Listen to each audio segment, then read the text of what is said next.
EME society घर में 1 करोड़ 40 लाख की वारदात का मामला। पुलिस ने मुतासरा शहरी अबू बकर की मुद्दत में मुकदमा दर्ज कर लिया। मुकदमे में मुतासरा के घर के 2 मुलाजिम नामजद किए गए हैं, जबकि पुलिस का बताना है मुल्जिमान में गुलाम फरीद और जैन शामिल हैं। चौकीदार सईद करीम को बेहोश करके वारदात की FIR का ये मतन है, जबकि मजीद कहा गया कि मुल्जिमान दरवाजे का ताला तोड़कर अंदर दाखिल हुए। इसी हवाले से मजीद तफसीलात जानते हैं। फहद भट्टी हमारे साथ मौजूद हैं। जी फहद।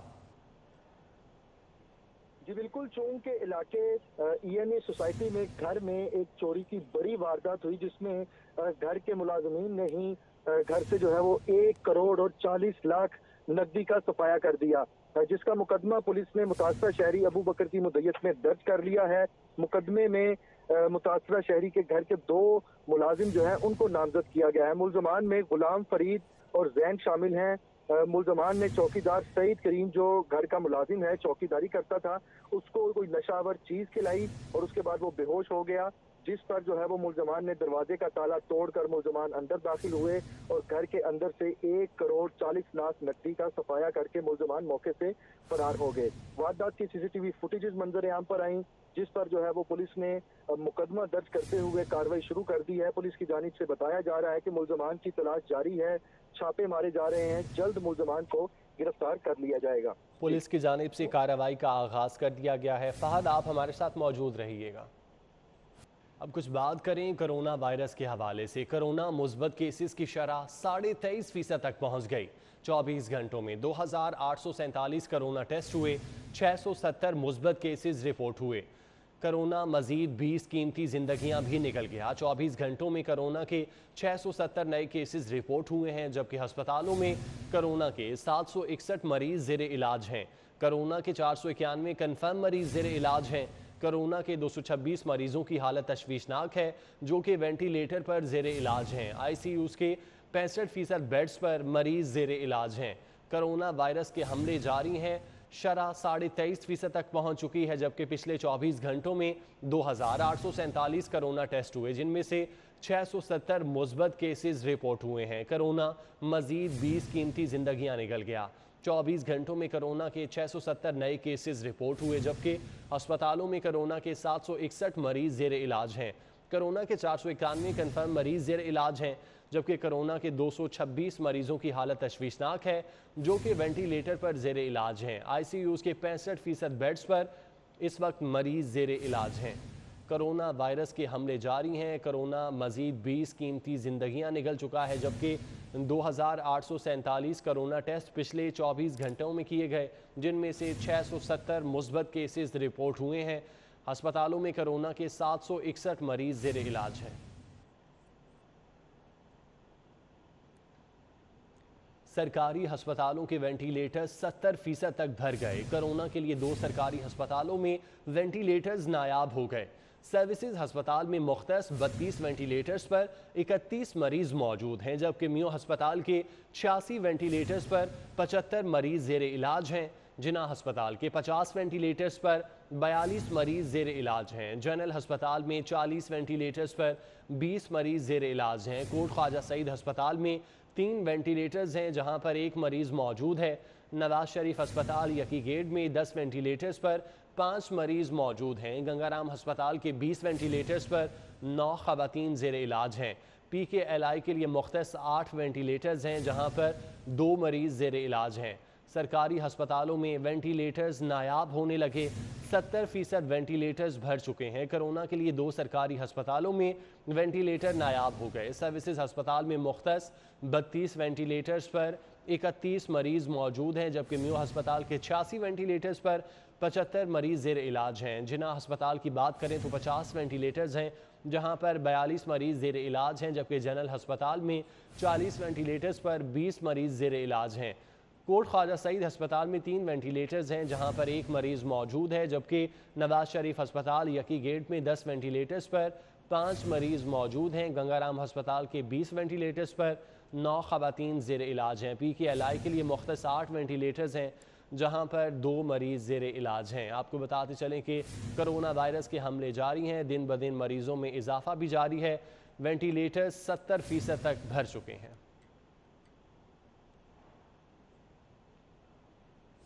बुलेटिन में आगे बढ़ें। पंजाब भर में बच्चों को टाइफाइड के हिफाजती टीके लगाने की मुहिम मुअख्खर कर दी गई।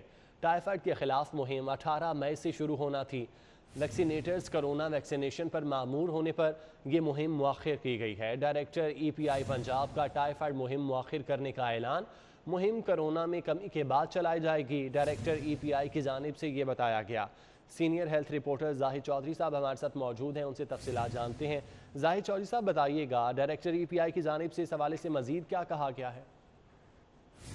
जी, बच्चों को टाइफाइड से बचाने के लिए हिफाजती टीके लगाने का जो प्रोग्राम है, जो मुहिम है, उसका 18 मई से आगाज किया जाना था, लेकिन तमाम पंजाब भर में लाहौर समेत जो वैक्सीनेशन का स्टाफ है, जो वैक्सीनेटर्स हैं, उनको कोरोना वैक्सीनेशन सेंटर्स पर जो है वो मामूर किया गया है। तमाम लॉजिस्टिक जो है वो इस वक्त कोरोना की रोकथाम के ऊपर जो है वो मामूर है, जिसकी वजह से डायरेक्टर EPI पंजाब की जानिब से 18 मई से शुरू होने वाली जो टाइफाइड से बचाव की मुहिम है बच्चों में, वो मौखर कर दी गई है। और ये भी कहा गया है, जो मरासला साल किया गया है डायरेक्टर EPI की जानिब से नेशनल प्रोग्राम मैनेजर समेत तमाम कंसर्न क्वार्टर्स को, उसमें ये कहा गया है कि ये मुहिम जो है वो हालिया जो कोरोना वायरस की तीसरी लहर है, इसमें कमी आने के बाद जो है वो अब शेड्यूल की जाएगी और उसके बाद बच्चों को टाइफाइड से बचाव के टीके लगाए जा सकेंगे, क्योंकि फिलहाल ऐसा करना मुमकिन नहीं, ना ही वैक्सीनेटर्स मौजूद हैं, ना ही ट्रांसपोर्ट में असर है और ना ही जो है वो मौजूदा हालात में ये मुहिम जो है वो चलाई जा सकती है। ठीक है, बहुत शुक्रिया जाहिद चौधरी साहब आपका। 18 मई से ड्राइविंग लाइसेंस दफातर खोलने के अहकामात। ट्रैफिक हेडक्वार्टर्स को कोरोना के पेश नज़र इंतजामात की हिदायत जारी की गई हैं। ड्राइविंग लाइसेंस के इजरा पर 2 माह की पाबंदी लगाई गई थी। ड्राइविंग लाइसेंस के दोबारा इजरा का मरासला मुतालिका अफसरान को भिजवा दिया गया। 18 मई से ड्राइविंग लाइसेंस दफातर खोलने के अहकामात जारी कर दिए गए। ट्रैफिक हेडक्वार्टर्स को कोरोना के पेश नज़र इंतजामात की हिदायत जारी की गई हैं। ड्राइविंग लाइसेंस के इजरा पर 2 माह की पाबंदी लगाई गई थी। ड्राइविंग लाइसेंस के दोबारा इजरा का मरासला मुतालिका अफसरान को भिजवा दिया गया है। आपको बताते चलें कि 2 माह की पाबंदी लगाई गई थी और अब इस पाबंदी को ख़त्म कर दिया गया है। 18 मई से ड्राइविंग लाइसेंस दफातर खोलने के अहकामात जारी कर दिए गए। ट्रैफिक हेडक्वार्टर्स को कोरोना के पेश नज़र इंतजामात की हिदायत की गई हैं। में एक हफ्ता ट्रांसपोर्ट बंद रहने के बाद NCOC ने लॉकडाउन में नरमी बरतते हुए 17 मई की बजाय आज से ही पब्लिक ट्रांसपोर्ट बहाल कर दी, जिसकी वजह से बादामी बाग लारी अड्डे पर मुसाफिरों का रश ना होने के बराबर है। तफसीलात जानते हैं, कोमल असलम हमारे साथ मौजूद हैं। जी कोमल।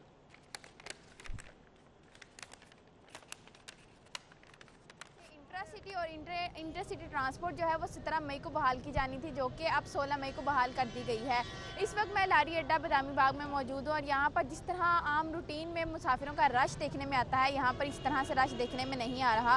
कहीं ना कहीं ये हुकूमत की नाअहली है, जिसने अचानक से ही ट्रांसपोर्ट खोलने का ऐलान कर दिया है। ट्रांसपोर्टर हजरात का कहना है कि अचानक से ट्रांसपोर्ट खोलने की वजह से मुसाफिरों का खासा रश देखने में नहीं आ रहा, जिसकी वजह से जो सबसे ज़्यादा नुकसान हो रहा है वो ट्रांसपोर्टर्स का हो रहा है। और उनका ये भी कहना है इस वजह से मुसाफिर जो है बस ज़्यादातर खाली जा रही है, मुसाफिरों का इतना ज़्यादा रश देखने में नहीं आ रहा है। जबकि NCOC की जानिब से ट्रांसपोर्टर्स को ये हिदायत की गई है कि 50% गुंजाइश के साथ मुसाफिरों के साथ ट्रांसपोर्ट चलाई जाए और तमाम SOPs का खास ख्याल रखा जाए। लेकिन अचानक से ट्रांसपोर्ट चलाने की वजह से यहाँ पर बिल्कुल रश देखने में नहीं आ रहा। जिस तरह के आम रूटीन में यहाँ पर लारी अड्डा में मुसाफिरों की आमदरफ्त का सिलसिला जो है वो खासा देखने में आता है, लेकिन अचानक ट्रांसपोर्ट चलने की वजह से रश जो है वो देखने में नहीं आ रहा, जिसकी वजह से ना सिर्फ शहरी बल्कि मुसाफिर और साथ साथ ट्रांसपोर्टर्स भी तज़ब्ज़ुब का शिकार रहे हैं, जिसकी वजह से यहाँ। शुक्रिया आपका। लारी अड्डे का रुख करते हैं, वहाँ पर क्या सूरत हाल है। वकास अहमद वहीं पर मौजूद है, उनसे जान लेते हैं।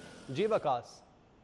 लॉकडाउन में नरमी के साथ ही जो मुख्तलिफ शहरों के लिए ट्रांसपोर्ट की सर्विसेज हैं वो भी बहाल कर दी गई। इस वक्त हम मौजूद हैं नियाज़ी अड्डा बस स्टैंड पर, लेकिन यहाँ पर जो दीगर शहरों के लिए बस सर्विस तो बहाल हो चुकी है, लेकिन जो रश है वो बहुत कम है। उसकी 2 वजूहात। एक तो ये है कि क्योंकि लोगों को ये उम्मीद नहीं थी कि 17 की बजाय 16 को ही ट्रांसपोर्ट खोल दी जाएगी दूसरे शहरों के लिए। दूसरी बात, क्योंकि लाहौर ईद उल फितर और लॉकडाउन की वजह से जो लोग लाहौर में काम के लिए मेहनत मजदूरी के लिए आते थे वो पहले ही अपने शहरों को जा चुके हैं और यही वजह है कि लाहौर से दीगर शहरों के लिए जाने वाले जो अफराद हैं उनकी तादाद ना होने के बराबर है। इस हवाले से जो ट्रांसपोर्टर्स हैं, जो लारी अड्डा के एडमिनिस्ट्रेटर्स हैं, उनका कहना है कि दीगर शहरों से, क्योंकि कल जो लॉकडाउन है और छुट्टियां थी वो ख़त्म हो जाएंगी, दूसरे शहरों से लाहौर वापसी के लिए रश बढ़ेगा और इसी सूरत हाल के पेश नज़र उन्होंने लाहौर में जो गाड़ियाँ मौजूद थी उनको दीगर शहरों के जो है वो भेजना शुरू कर दिया ताकि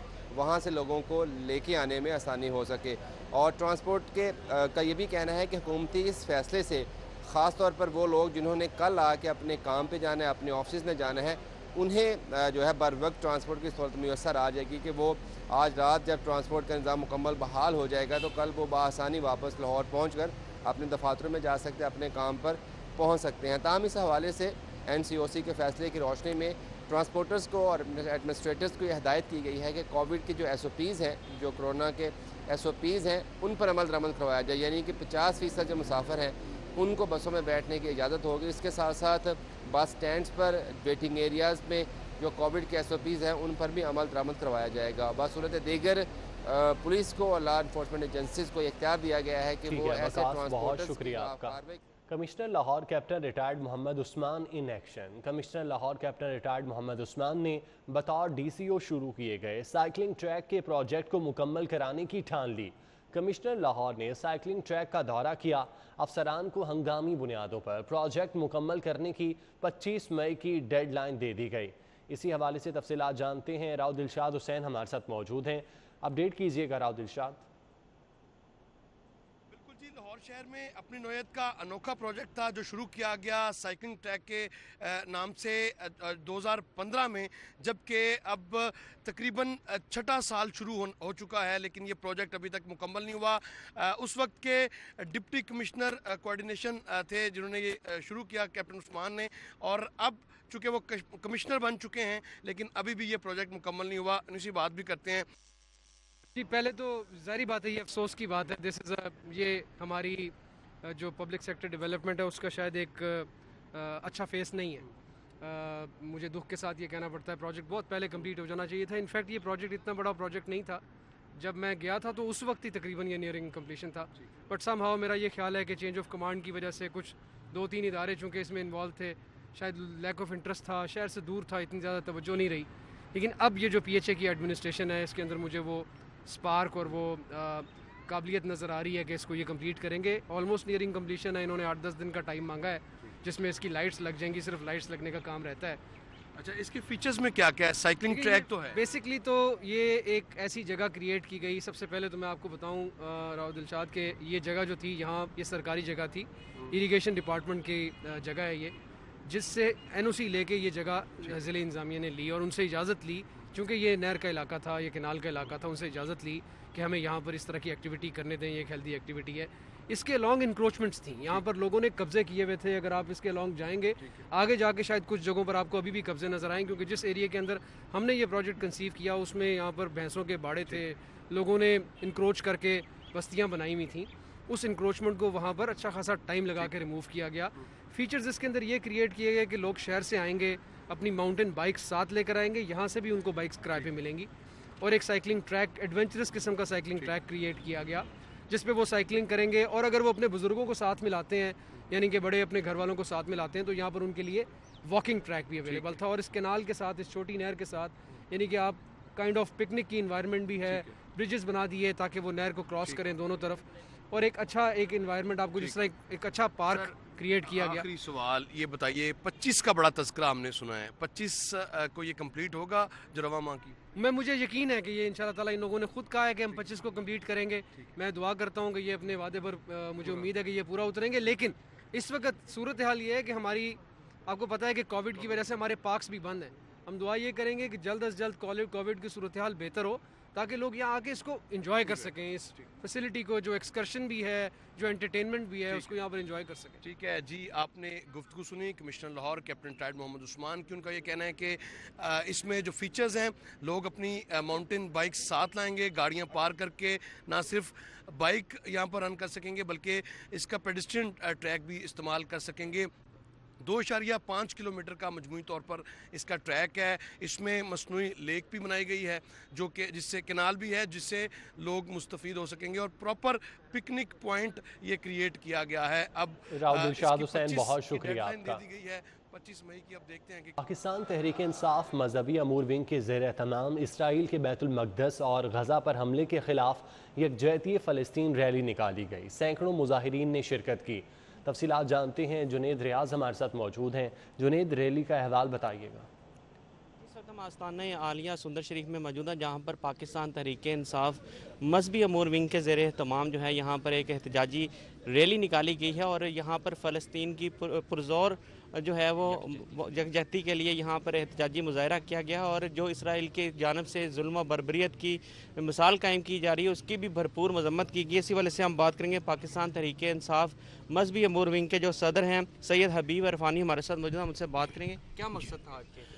देखिए, जिस तरह से मुसलमानों के ख़िलाफ़ पूरी दुनिया में एक वेव चल रही है उसमें फ़लस्तीन का जो मामला है, इसराइल को जो एक यूरोप का एक इल्लिजिटिमेट बच्चा चाइल्ड वो उस रियासत के तौर पर वहाँ बिठाया गया है और मुसलमानों पर जिस तरह से जुल्म व सितम ढाए जा रहे हैं, जिस तरह से 100-150 से ज़्यादा अमवात हो चुकी हैं, शहादतें हो चुकी हैं और जिस तरह से एसोसिएटेड प्रेस का बिल्डिंग जो गिरा दी गई, इसलिए कि वहाँ की जो जुल्म और बर्बरियत है, जो कुछ इसराइली या सहूनी रियासत मुसलमानों के साथ, फ़लस्तीनियों के साथ जो कुछ कर रही है उसकी ख़बरें बाहर ना निकल सकें। और चूँकि ये एक बगल बच्चा है, एक इलिजिटिमेट चाइल्ड है यूरोप का और अमेरिका का, तो वो उसको सपोर्ट करने के लिए कि जिस तरह से अमेरिका ने UN की मीटिंग रुकवा दी, तो हम इस पर एहतजाज करने के लिए कि खून वो सिर्फ़ खून है, वो किसी मुसलमान का हो किसी गैर मुस्लिम का हो, उसकी हुर्मत एक ही जैसी है। वो किसी मज़हब से ताल्लुक़ रखता हो, वो किसी कास्ट से ताल्लुक़ रखता हो, वो किसी क्रीड से ताल्लुक़ रखता हो, हुर्मत जो है वो खून की होनी चाहिए। और जिस तरह से यूरोप, अमेरिका, कनाडा या ये लोग जितने हैं ये इंसानी हकूक़ की बात करते हैं, तो क्या फ़लस्तीनियों के इंसानी हकूक़ नहीं है, कश्मीरियों के इंसानी हकूक़ नहीं हैं, बर्मा के मुसलमानों के इंसानी, या मुसलमान जहाँ जहाँ भी टर्माइल में हैं, तकलीफ़ में हैं, तो क्या उनके हकूक़ नहीं हैं? क्या उन्हें आज़ादी का हक़ नहीं मिलना चाहिए? क्या उन्हें अपनी ज़मीन नहीं मिलनी चाहिए? ये इस पर एहतजाज है हमारा यूरोप के ख़िलाफ़, अमेरिका के ख़िलाफ़। जुनैद, बहुत शुक्रिया। न्यूज़ स्टूडियो से फ़िल वक्त इतना।